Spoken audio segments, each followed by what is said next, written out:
Good morning भाइयों। आज हम पढ़ेंगे ज्योमेट्री पार्ट 3। आपका थ्योरी चल रहा है। पार्ट 1 पार्ट 2 ना देखे हो तो पार्ट 1 पार्ट 2 पीछे जाके जरूर देख लें, क्योंकि पार्ट 1 पार्ट 2 देखेंगे तभी पार्ट 3 समझ में आएगा। ठीक है, याद रखिएगा। पार्ट 1 पार्ट 2 ना देखे हो तो पीछे जाके आप देख लीजिएगा और चैनल को जरूर सब्सक्राइब करिए और शेयर जरूर करिएगा। ठीक है, आगे हम चलते हैं। ठीक, आज हम पढ़ेंगे ज्योमेट्री का अगला पार्ट।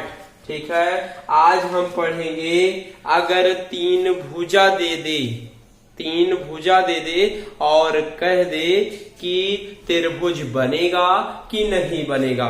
जैसे दे कोई 1 सेंटीमीटर 2 सेंटीमीटर 3 सेंटीमीटर दे और कहे क्या ये तीनों भुजाएं से त्रिभुज बनेगा कि नहीं बनेगा। आज हम पढ़ेंगे त्रिभुज बनेगा कि नहीं बनेगा। ठीक है, इंपॉर्टेंट टॉपिक रहेगा क्योंकि ये आपका एग्जाम में, सारे एग्जाम में आते हैं। याद रखिएगा। अब की बार तीन क्या दिया था? 3 आपका सेंटीमीटर 3 आपके लाइन के दिए थे और पूछा था कि कौन सा त्रिभुज बनेगा, ये भी बताया जाएगा। ठीक है, चलिए आइए हम चलते हैं कि त्रिभुज कब बनता है। स्टार बना के लिख ले। त्रिभुज बनना तभी संभव होता है जब दो छोटी भुजाओं का योग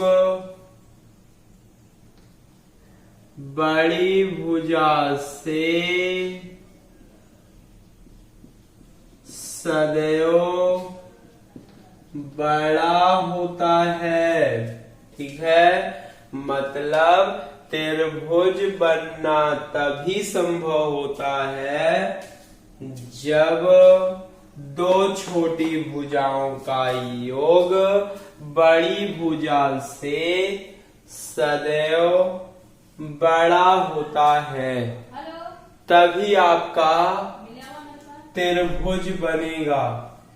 ठीक है, तभी आपका त्रिभुज बनेगा। जैसे आपका पहला क्वेश्चन पूछ ले, 1 सेंटीमीटर 2 सेंटीमीटर और 3 सेंटीमीटर है तो त्रिभुज बनेगा कि नहीं बनेगा, ये आपको जानना होगा। ठीक है, आइए सिखाते हैं त्रिभुज कब बनेगा। ये तो लिखा दिया गया है, अब चेक करिए कंडीशन।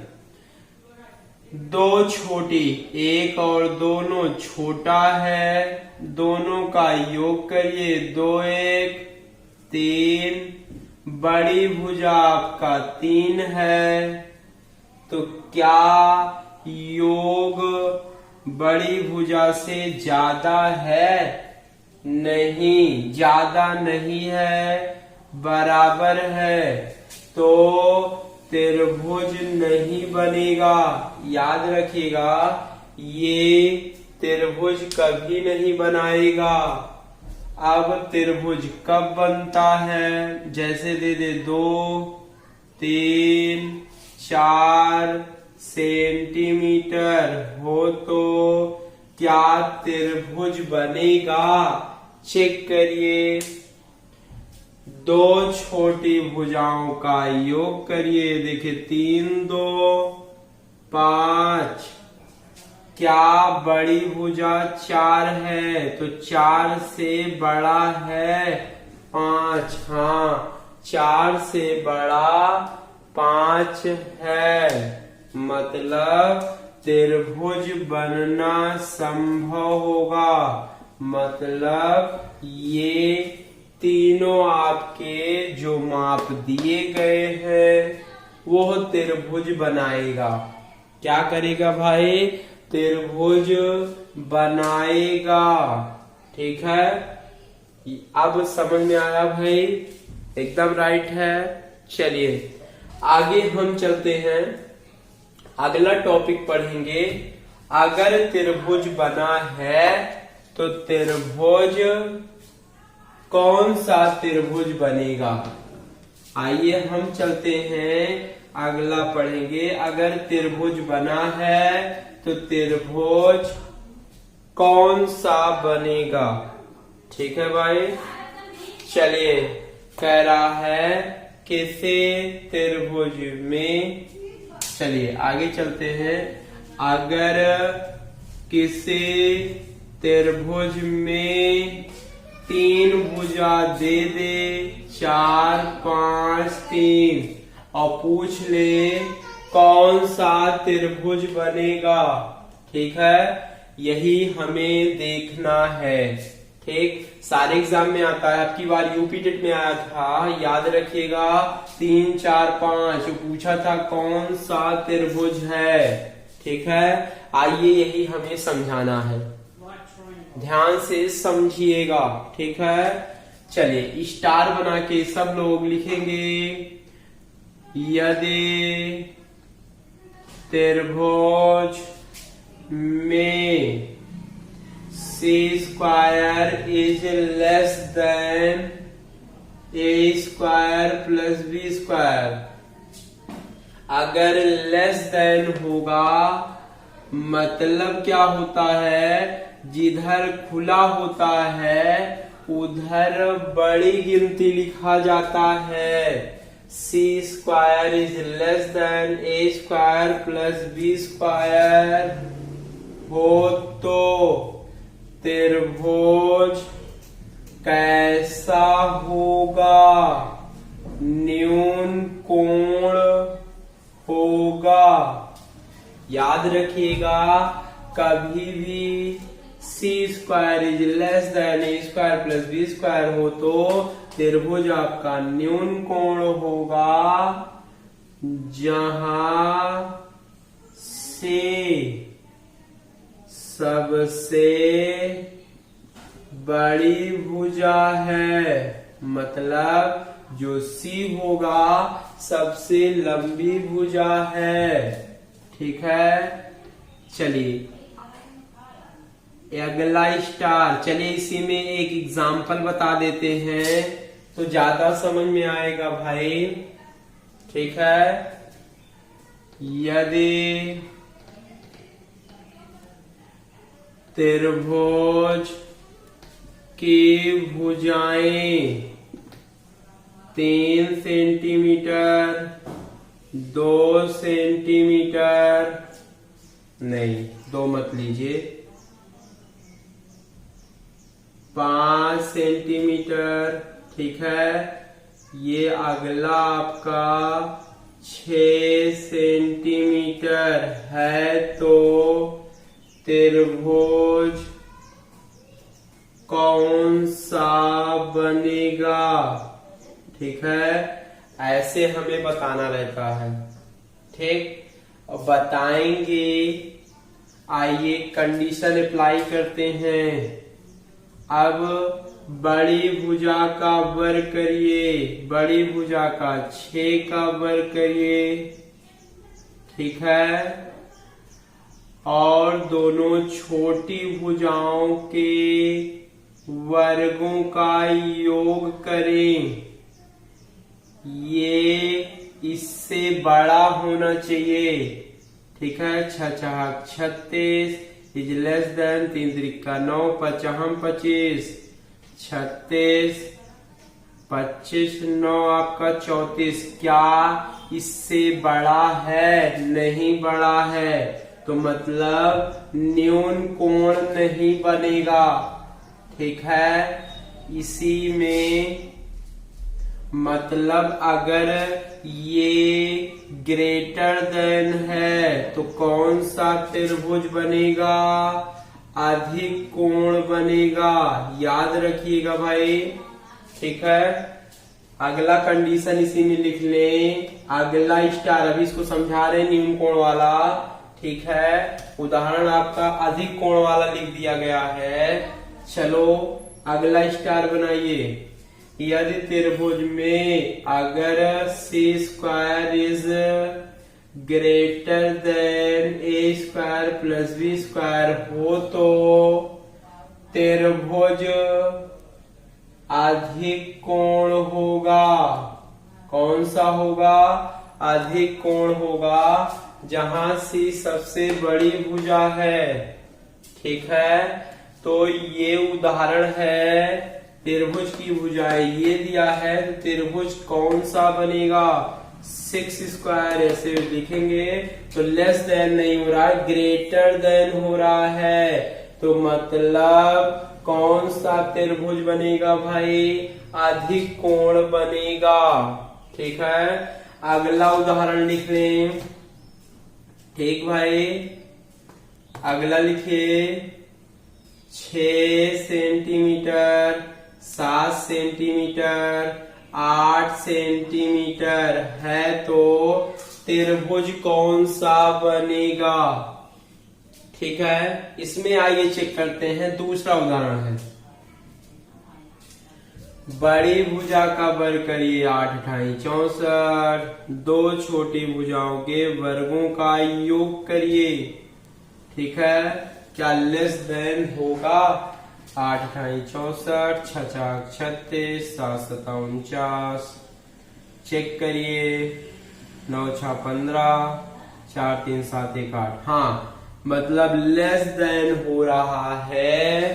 मतलब C square is less than A square plus B square हो रहा है। तो कौन सा त्रिभुज बनेगा भाई?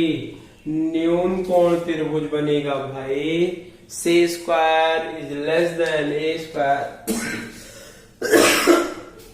सॉरी चलिए, C square is less than A square plus B square. मतलब कौन सा त्रिभुज बनेगा? न्यून कोण त्रिभुज बनेगा। ठीक, दोनों उदाहरण समझा दिया गया, एक न्यून कोण, एक अधिक कोण। चलिए अगला बच रहा है समकोण का। ठीक है, अगला स्टार बनाइए भाइयों।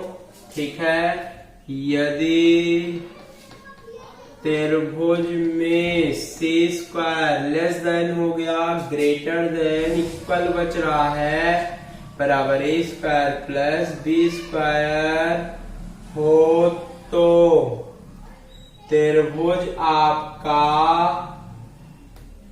समकोण या समकोणीय होगा, जहां से सबसे बड़ी भुजा होगी। मतलब कि यदि त्रिभुज में सी स्क्वायर बराबर ए स्क्वायर प्लस बी स्क्वायर हो तो त्रिभुज समकोणीय होगा, जहां सी सबसे बड़ी भुजा होगी। ठीक है, इसमें तीसरा एग्जाम्पल लिखें। यदि त्रिभुज की भुजाएं 3 सेंटीमीटर, 4 सेंटीमीटर, 5 सेंटीमीटर है तो त्रिभुज कैसा बनेगा? ठीक है, अब क्या करिए, बड़ी भुजा का वर्ग करिए, दो छोटी भुजा के वर्ग को देखिए क्या बराबर आएगा। अगर बराबर होगा तो समकोणीय होगा। 50 25, 3 त्रिका 9, 4 चौक 16, ये 25 बराबर 25। मतलब दोनों बराबर हो रहा है, तो आपका कौन सा त्रिभुज बनेगा? समकोणीय त्रिभुज बनेगा। कौन सा त्रिभुज बनेगा? समकोणीय त्रिभुज बनेगा, क्योंकि बराबर हो रहा है। ठीक है, चलिए आइए हम चलते हैं। ये समझ में आया भाई? सबको आ गया। चलिए एक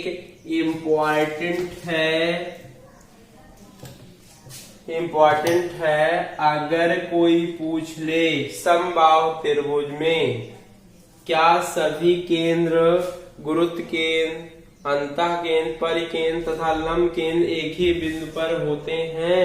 हाँ, एक ही बिंदु पर होते हैं, याद रखिएगा। ठीक है भाई, चलिए एक इम्पोर्टेंट है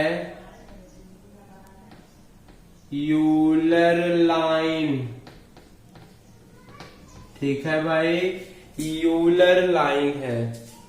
ठीक, अच्छा है। यूलर लाइन कब बनता है? याद रखिएगा,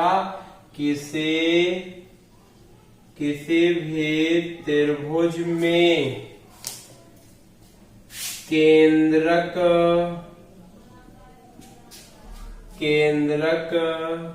लंब केंद्र कामा परिकेंद्र,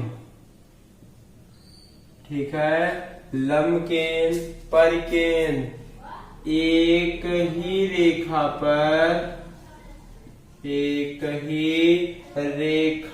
पर होता है,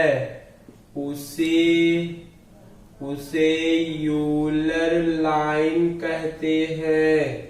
याद रखिएगा, यूलर लाइन कब बनता है?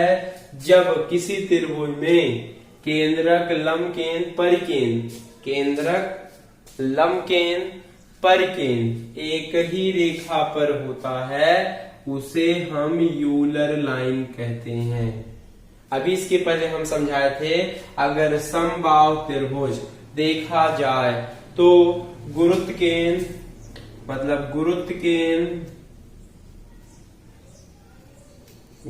केंद्र और आपका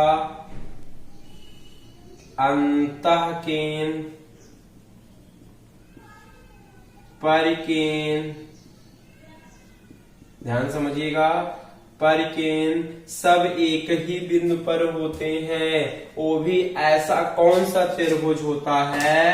समबाहु त्रिभुज होता है। स्टार बना के लिख लीजिएगा, याद रखिएगा, गुरुत्व केंद्र, अंतः केंद्र, परिकेंद्र सब एक ही बिंदु पर किस त्रिभुज में होता है? समबाहु त्रिभुज में होता है, याद रखिएगा। और एक यूलर लाइन है, अगर पूछ ले किसी त्रिभुज में अगर केंद्रक, लंब केंद्र, परिकेंद्र एक ही रेखा पर होता है, उस रेखा को हम क्या कहते हैं?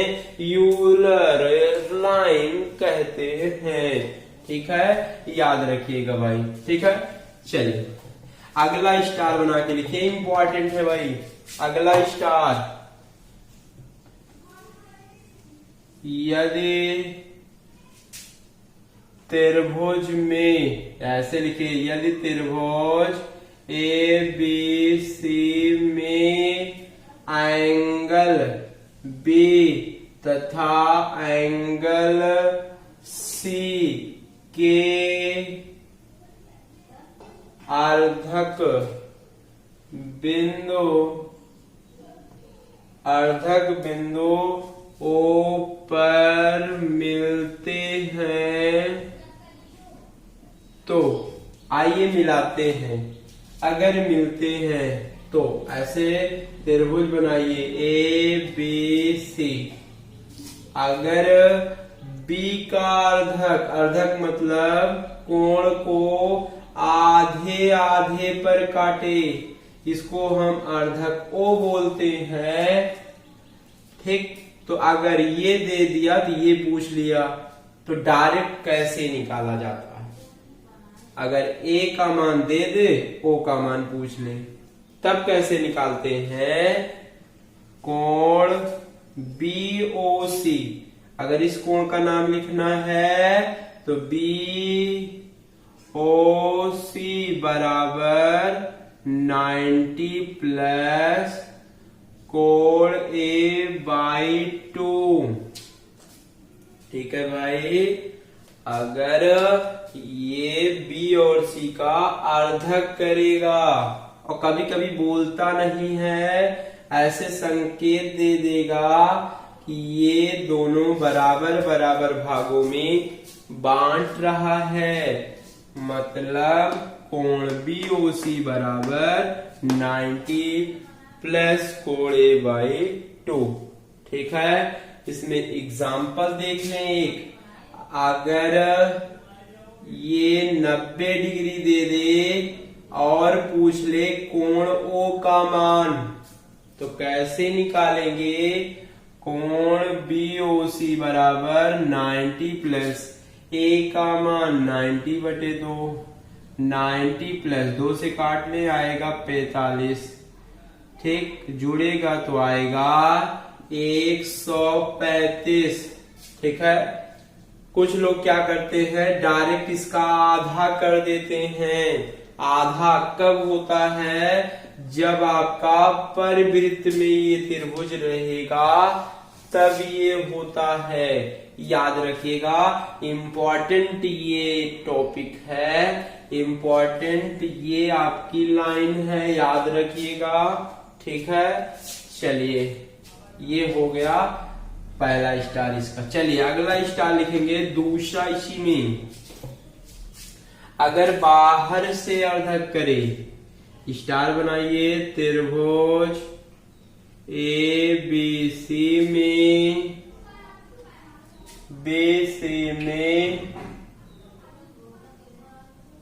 बाह्य कोण B तथा बाह्य कोण C के अर्धक बिंदु O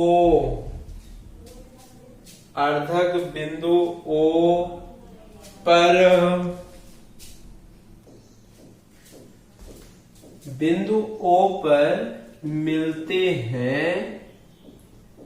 मिलते हैं तो कोण BOC बराबर, इसमें भी यही चीज होता है, ये थ्योरी है।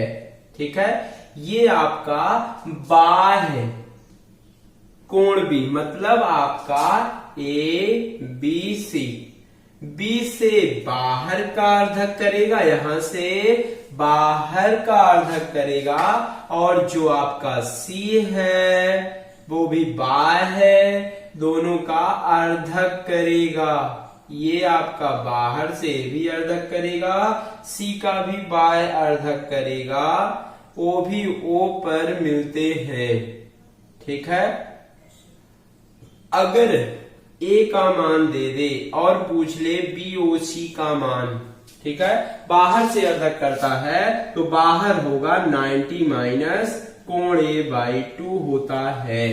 कोण BOC बराबर 90 माइनस कोण A/2। अगर ये बाह्य B और C का अर्धक करता है तब ये लगता है।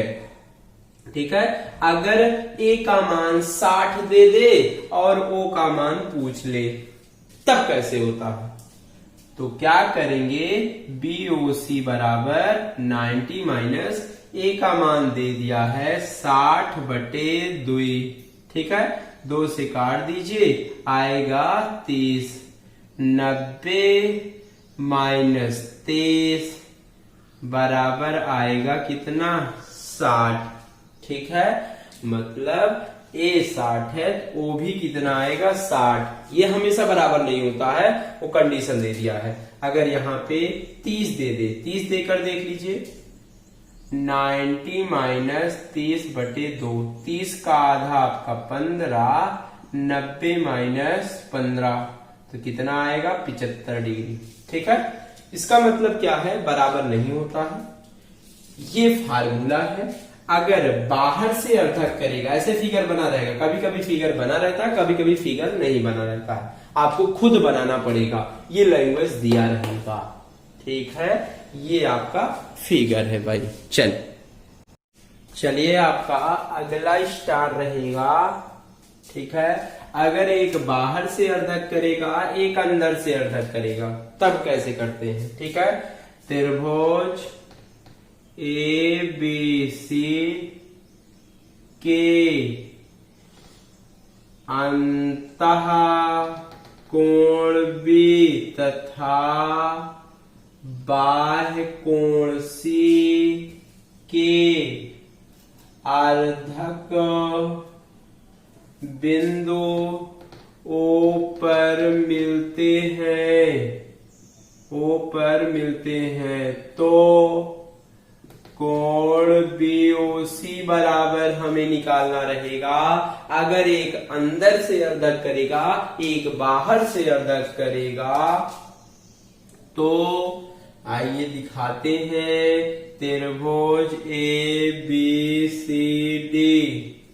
अगर अंदर से कोण B, ये अंदर वाला कोण B को द्विभाजक करेगा, ठीक है, और कोण C का बाहर से द्विभाजक करेगा, वो भी O पर मिलते हैं, ठीक है।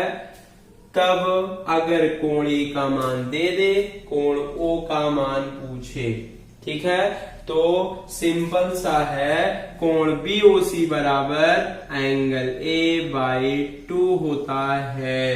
मतलब कोण BOC बराबर कोण A/2, ठीक है। अगर ये 50 डिग्री A दे दे तो O का मान कितना होगा, याद रखिएगा। BOC बराबर इसका आधा होगा, तो कितना होगा 25, तो 50/2, तो कोण BOC बराबर कितना आपका 25 डिग्री होगा। मतलब इसका आंसर होगा कितना, 25 डिग्री होगा, ठीक है। चलिए अगला स्टार बना के लिखिए, ठीक है। एक चीज और पूछता है, अगर दो समांतर रेखा है तो इसके अंदर चाहे जितने त्रिभुज बनेंगे, सभी त्रिभुज का क्षेत्रफल समान होगा। याद रखिएगा, अगर दो समांतर रेखा है, क्या इसमें त्रिभुज सभी क्या समान होंगे, ठीक है। आपको हाँ जवाब देना होगा। अगर समांतर रेखा है तो आपके चाहे जितने त्रिभुज बनेंगे, सभी त्रिभुज का क्षेत्रफल समान होगा, लेकिन सबका आधार क्या होना चाहिए, समान होना चाहिए, तभी आपका त्रिभुज का क्षेत्रफल होगा, ठीक है। और क्या होता है, अगर दो समांतर रेखा है, समांतर रेखाओं के बीच में अगर सभी चतुर्भुज, चाहे जितने चतुर्भुज बना दें, चाहे वर्ग हो, चाहे आयत हो, चाहे समचतुर्भुज हो, समांतर चतुर्भुज हो, एक ही आधार होगा, तब भी आपका सभी चतुर्भुज का क्षेत्रफल समान होगा, ठीक है। ये आपका याद रखना होगा। चलिए अगला टॉपिक रहेगा थेल्स प्रमेय। इंपॉर्टेंट है भाई थेल्स प्रमेय।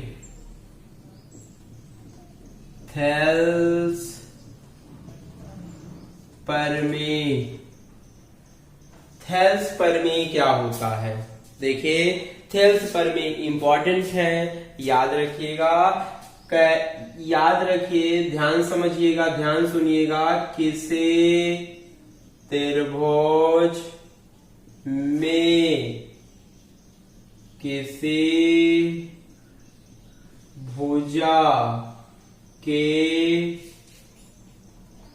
समांतर, किसी भुजा के समांतर खींची गई रेखा शेष दो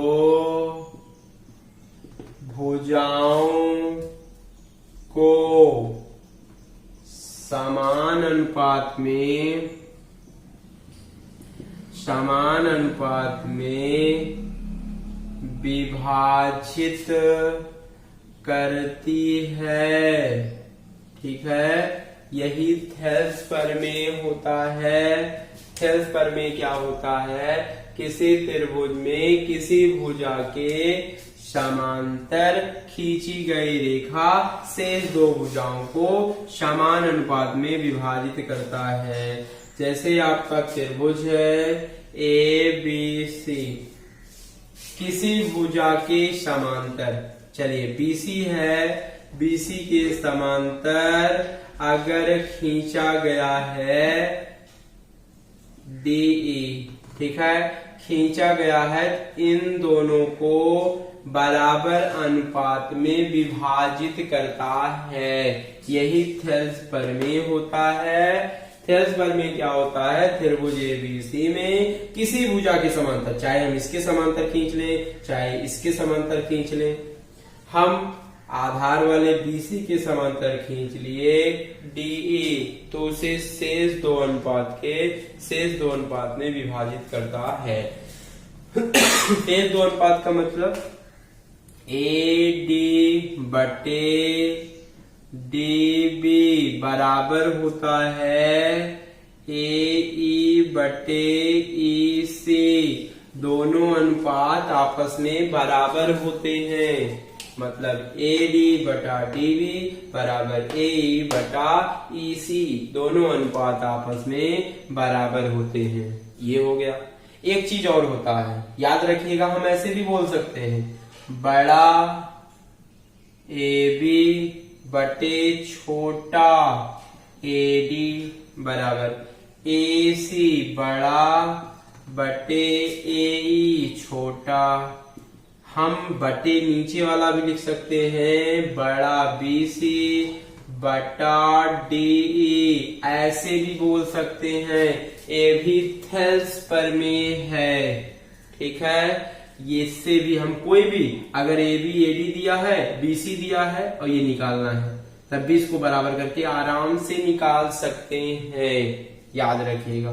ठीक है, ये आपका थेल्स प्रमेय समाप्त हो गया। ठीक है, चलिए अब कल हम पढ़ेंगे, एक चीज और देख लीजिए, मध्य बिंदु प्रमेय। ये भी है इंपॉर्टेंट, ये भी देख ले, सारे परीक्षाओं में आता है। मध्य बिंदु प्रमेय। ठीक है, मिड पॉइंट थ्योरम क्या होता है? किसी, देख लें, किसी त्रिभुज में दो भुजाओं के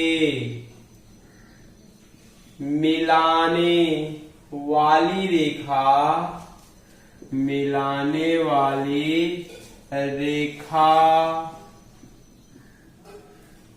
तीसरी भुजा के समांतर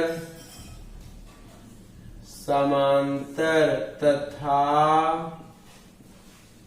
उसके आधे होती है।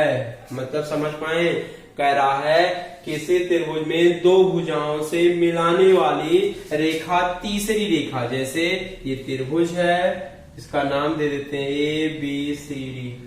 एक ये तीसरी रेखा खींची जाए, तीसरी रेखा ये खींची गई के समांतर, ये समांतर है, उसकी आधी होती है। किसकी? तीसरी रेखा से ये क्या होती है? आधी होती है। याद रखिएगा। ठीक है, मतलब इसका नाम दीजिए DE समांतर क्या है भाई? BC के। DE समांतर है किसके? BC। ठीक है, याद रखिएगा। मतलब ये जो DE होता है BC का आधा होता है।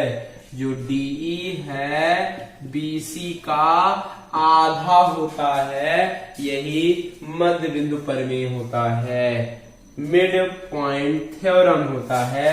याद रखिएगा, ये आपका मिड पॉइंट थ्योरम होता है। ठीक है, मिड पॉइंट थ्योरम यही होता है, याद रखिएगा। मतलब ये जो समांतर खींचे हैं ये क्या होता है, BC का आधा होता है। ठीक है, आज की क्लास ओवर होती हुए 10 साल। ठीक है, कल हम पढ़ेंगे, इंपॉर्टेंट टॉपिक रहेगा सर्वांग समता, समरूपता, सिमिलैरिटी। ठीक है, कल हम पढ़ेंगे सिमिलैरिटी। ठीक है, 10 साल याद रखिएगा, आगे पढ़िएगा कल।